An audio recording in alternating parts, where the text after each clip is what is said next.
내가 계속해서 크게 주제를 보면 첫 번째로는 하나님이 누구시냐에 대해서 지금 계속 말씀을 하고 있고요. 그 다음으로는 유다 백성들은 누구냐. 유다라고 하는 것은 이제 이스라엘을 의미하죠.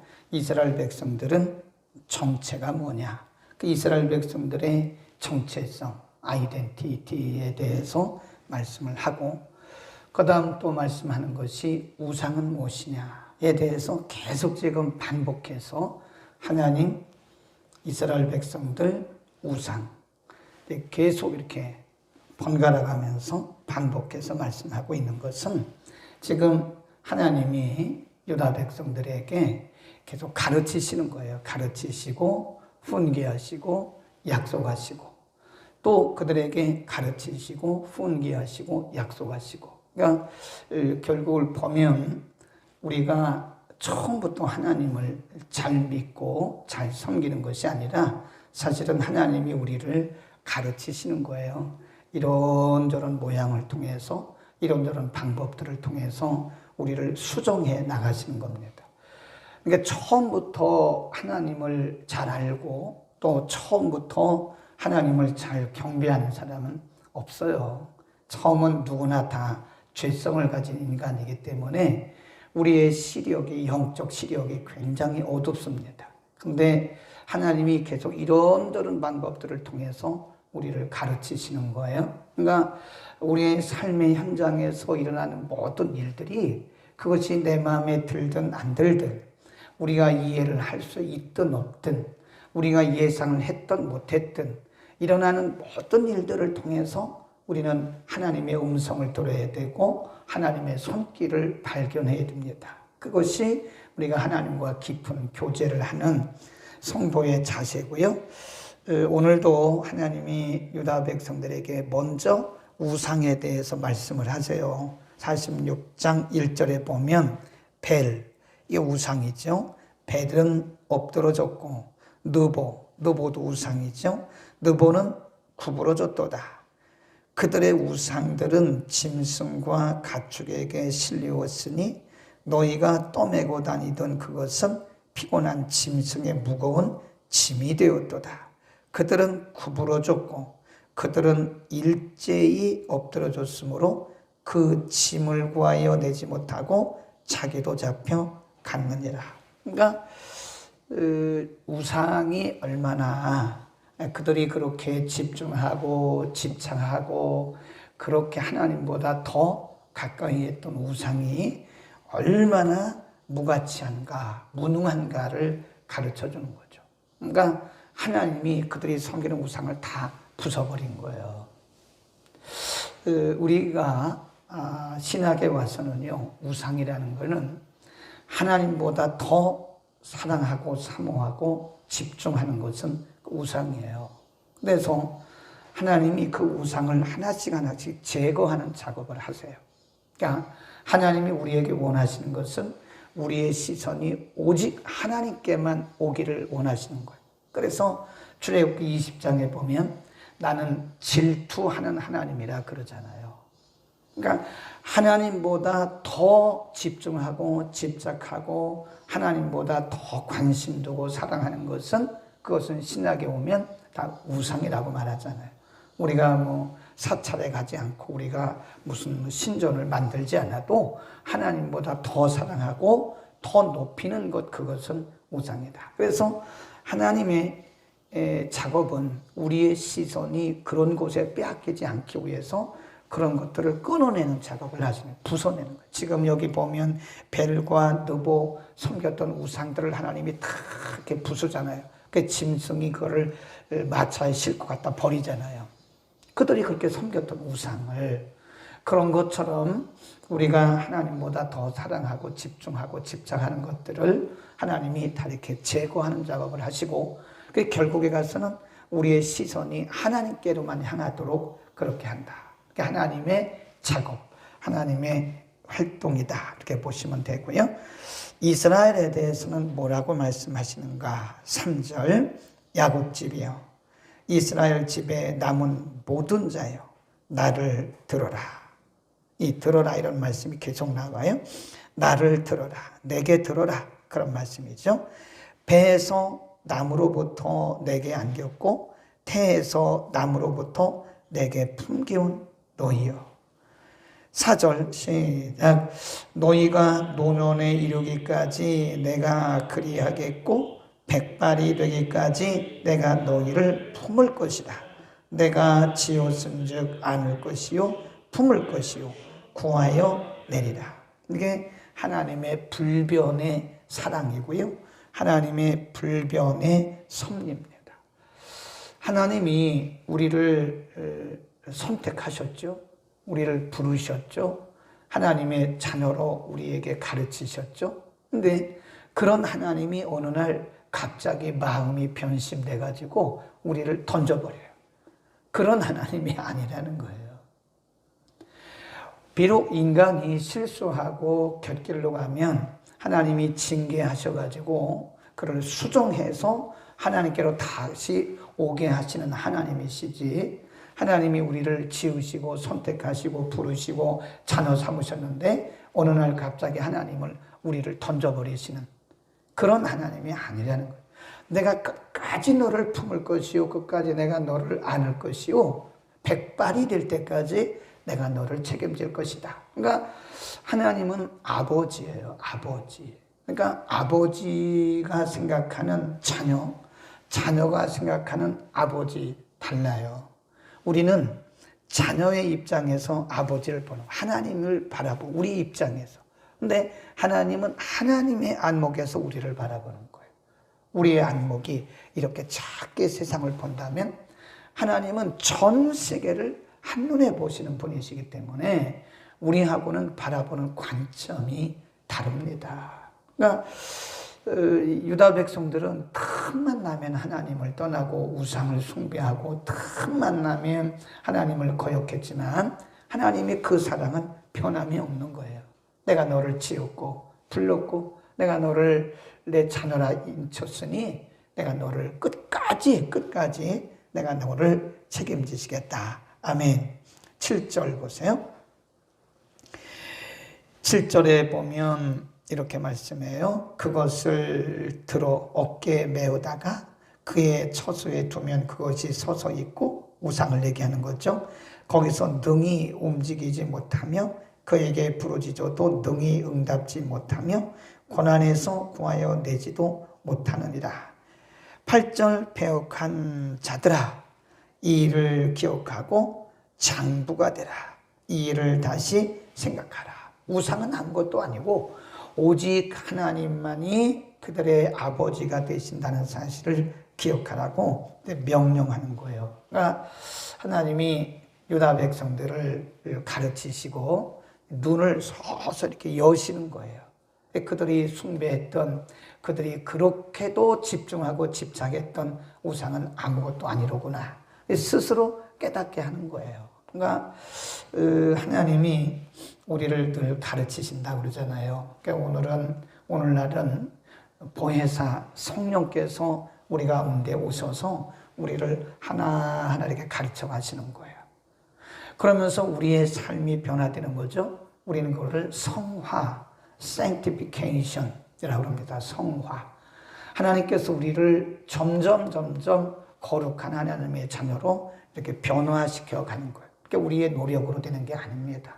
그게 하나님이 가르치시는 거예요. 그러니까 어떤 사건을 통해서 깨닫게 하시고, 어떤 사건을 통해서 깨닫게 하시고, 그러면서 우리가 우리의 삶이 점점 이렇게 하나님께로 가까이 오도록 우리를 성화시키는 것이다. 그러니까 엄밀히 말해서 우리가 믿는 하나님은 단지 도덕적, 윤리적 수준 그 이상입니다. 예. 만일 우리가 도덕적으로, 윤리적으로 거룩을 추구한다면 그것은 일반 종교와 다를 바가 하나도 없어요. 인간은 거룩적으로, 도덕적으로, 윤리적으로 거룩해질 수가 없습니다. 인간은 어느 정도 가다가 다시 원위치예요. 가다가 원위치. 그러니까 이게 인간의 힘으로는, 인간의 윤리적, 도덕적이라 그 행위라고 하는 것은, 삶이라고 하는 것은 이게 한계가 있어요. 더 이상 안 돼요. 변화되지가 않습니다. 그런데 하나님께서 우리 안에 계신 보혜사 성령님께서 우리를 하나하나 이렇게 가르쳐 가시는 거예요. 하나를 보면 처음에는 하나를 깨닫지도 못했는데 시간이 가면서 우리의 눈을 여시니까 하나를 보면 하나를 깨닫다가 나중에는 하나를 보면 둘을 깨닫고 하나를 보면 셋을 깨닫고 이러면서 우리가 점진적으로 예수 그리스도를 닮아가는 거룩한 하나님의 백성으로 성화되어져 가는 것이다. 그러니까 우리는 다 그 과정 중에 있는 사람들이에요. 너나 할 것 없이 우리 가운데 완전하게 성화된 사람은 하나도 없어요. 우리는 그것을 점진적 성화라 그러고요. 우리의 생명이 끝나고 주님 앞에 가는 그날에 우리는 이제 영화됩니다. 글로리피케이션 그래요. 주님 앞에 가는 그날에 우리가 영화돼요. 이 땅에서는 여전히 우리가 점진적으로 이렇게 성화되어 가는 과정인데 다 너나 할 것 없이 우리 과정 중에 있는 거예요. 그러니까 우리 자신에 대해서도 우리가 기다려야 되고 다른 지체들에 대해서도 기다려야 돼요. 하나님이 어떤 방법을 통해서든지 그들을 깨닫게 하시고 가르쳐 주세요. 말씀을 통해서 하시든 사건을 통해서 하시든 사람을 통해서 하시든 하나님이 깨닫게 하시는 거예요. 그래서 깨닫는 게 은혜라 그러잖아요. 우리는 성령의 음성의 귀를 잘 기울여야 됩니다. 기도 중에 성령께서 우리에게 말씀하시고요. 또 말씀을 우리가 개인적으로 묵상하거나 이런 공중 예배를 통해서 말씀 들을 때 성령이 말씀하세요. 아멘. 그리고 우리의 삶의 현장 속에서 불특정 다수를 통해서 또 말씀하세요. 그러니까 믿음 좋은 사람이 하는 말만 성령의 음성이 아니에요. 나하고 전혀 관계가 없는 사람을 통해서 하나님 내게 말씀하실 때도 많아요. 네. 그리고 자녀를 통해서 말씀하실 때도 있고 주변의 사람들을 그냥 지나가는 얘기인데 그것이 성령의 음성일 수도 있어요. 그러니까 귀를 기울여야 됩니다. 성령이 우리에게 뭐 육성으로 이렇게 들려주는 게 아닙니다. 거의 우리가 귀로 들었다면 그것은 성령의 음성이 아닐 가능성이 커요. 특별한 경우 아니고는 성령은 우리의 양심에 우리의 마음을 통해서 감동하시는 거예요. 귀로 들었다면 조금 의심해 볼 필요도 있습니다. 아닐 수도 있지만 대부분 성령의 역사는 우리의 양심을 통해서 가슴에 말씀하시는 거예요. 또 어떤 경우에는 우리를 가르치시기 위해서 어떤 사건이 이렇게 발발을 해요. 그러니까 큰 사건이든 작은 사건이든 우리는 그 사건 속에서 하나님의 음성을 들어야 되는 거예요. 그거 무시하면 안 됩니다. 그것이 우리를 좀 힘들게 하는 사건이든 우리를 기쁘게 하는 사건이든 내가 예측했던 사건이든 전혀 예상하지 못했던 사건이든 그러니까 이 땅에는 우연이라는 게 없어요. 우리가 그 영어로 우연이라고 하는 것이 accident입니다. accident가 사고란 뜻도 있어요. 사고. 그러니까 there is no accident in the world. 이 세상에는 우연이 없다. 그렇게 말을 하는 거예요. accident란 말은 사고란 뜻이거든요. 근데 그것을 우리말로 잘 번역할 때는 우연이라고 번역해요. 이 세상에 우연이 없습니다. 그래서 우리가 하나님의 음성, 성령의 음성을 듣는 거예요.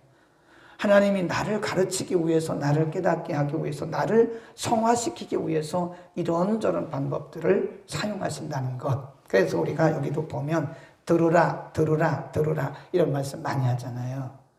내일 우리가 모이진 않지만 내일 본문에 보면 들으라는 말씀이 여러 번 나와요. 네, 47장에 가보면 들으라 이런 말씀이 여러 번 나옵니다. 그러니까 귀로 듣는 것이 아니라 깨달으라는 얘기예요. 하나님이 우리를 가르친다. 그 다음에 8절 그렇게 이제 말씀을 했고요. 8절에 너희 패역한 자들아 이 일을 기억하고 장부가 되라. 이 일을 다시 생각하라. 그런 말씀하세요.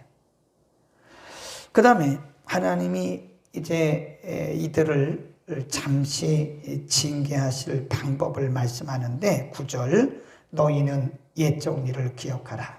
나는 하나님이라. 나 외에 다른 이가 없느니라. 나는 하나님이라. 나 같은 이가 없느니라. 내가 종말을 처음부터 고하며 아직 이루지 아니한 일을 옛적부터 보이고 이르기를 나의 고출봅시다. 모략이 설 것이다. 내가 나의 모든 기뻐하는 것을 이루리라. 그러면서 그 하나님의 계획이 뭐냐? 11절에 보면 내가 동방에서 독수리를 부르며 먼 나라에서 나의 모략을 이룰 사람. 이게 누구냐? 느부갓네살 왕이에요. 바벨론의 먼 나라는 바벨론을 얘기하는 것이고 나의 모략을 이룰 사람, 이게 바로 느부갓네살입니다. 그 사람을 내가 부를 것이다. 그러니까 지금 하나님이 유다 백성들을 양육하시기 위해서 이런저런 방법을 다 쓰셨잖아요. 그래서 한때는 하나님이 선지자를 통해서 그들에게 계속 죄를 지적하고 책망하셨는데 안 들어요. 그러니까 하나님이 멀리 있는 동방에 있는 바벨론의 느부갓네살이라고 하는 왕을 하나님이 끌어다가 그 느부갓네살을 통해서 지금 하나님의 역사를, 하나님의 계획을 이루신다고 하는 거예요. 이 일이 하나님께 계획되었다. 그러니까 하나님께는 우리는 그냥 하루하루 이렇게 살아가지만 하나님께는 과거, 현재와 미래가 동시에 보이는 거예요. 우리는 과거는 경험했기 때문에 알고 지금은 경험하고 있기 때문에 일부를 알고 있어요. 그리고 미래는 아는 게 아무것도 없어요. 우리의 미래를 아는 사람은 간혹 가다가 점치는 사람이 있기는 하지만 간혹 맞기는 해요. 그건 진짜 맞는 게 아니고 어떻게 하다 그렇게 말해서 맞는 거지. 미래를 아는 사람은 아무도 없어요. 네. 과거, 현재 여기까지는 우리가 경험을 통해서 아는 것이고 미래는 뭘. 근데 하나님은 우리의 과거와 현재와 미래를 이거를 뭐라 그러냐면 동시성을 가지고 보시는 거예요. 동시성을 가지고 보시는 거예요. 우리의 과거와 현재와 미래가 하나님께는 한눈에 동시적으로 보는 거예요. 그러니까 우리의 미래에 대해서 우리는 모르지만 하나님은 우리의 미래에 대한 계획이 있으신 거예요. 하나님의 계획 속에서 우리가 살아가는 건데 우리가 아무리 발버둥 쳐도 그게 되겠나 이거죠. 하나님의 계획대로 이루시는 것이다. 그래서 사실 인간이 가장 지혜로운 게요, 항복하는 게 가장 지혜로운 겁니다. 우리가 아무리 그래도 안 돼요. 안 돼. 하나님의 계획 속에서 하나님이 우리 인생을 끌고 가시는, 통치하시는 분이시기 때문에 우리의 방법으로 해봤자 그게 안 되는 겁니다.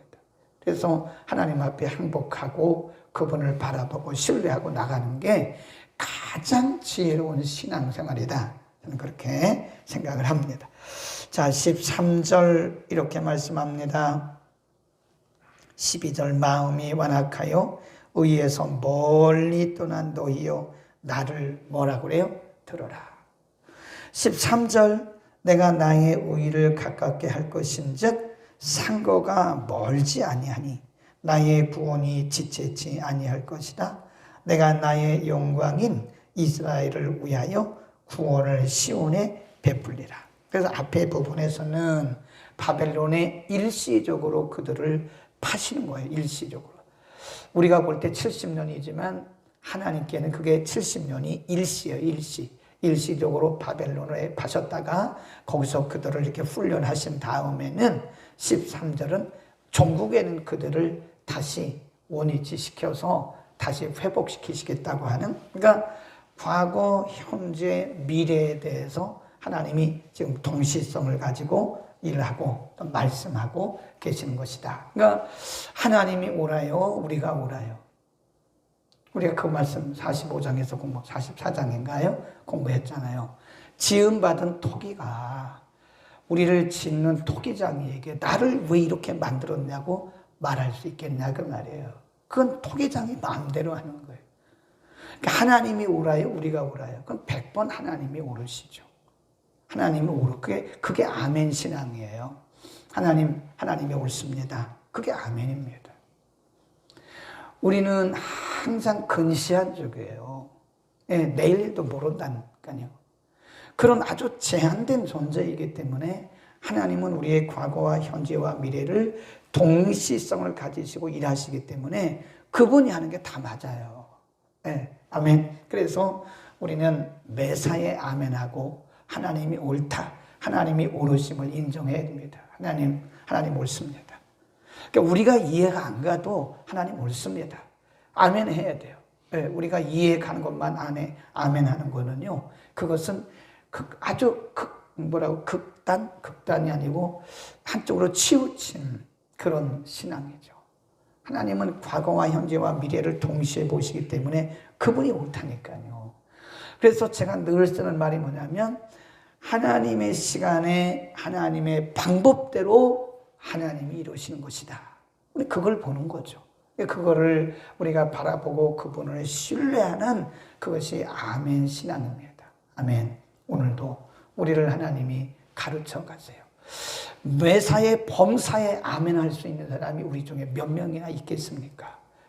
거의 없다고 보는 게 맞습니다.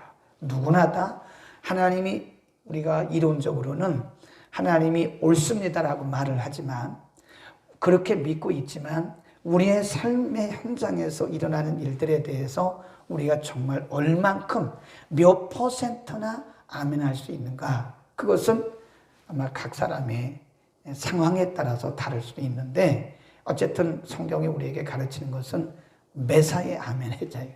매사에. 거기까지 우리의 신앙이 성숙할 수 있기를 축원합니다.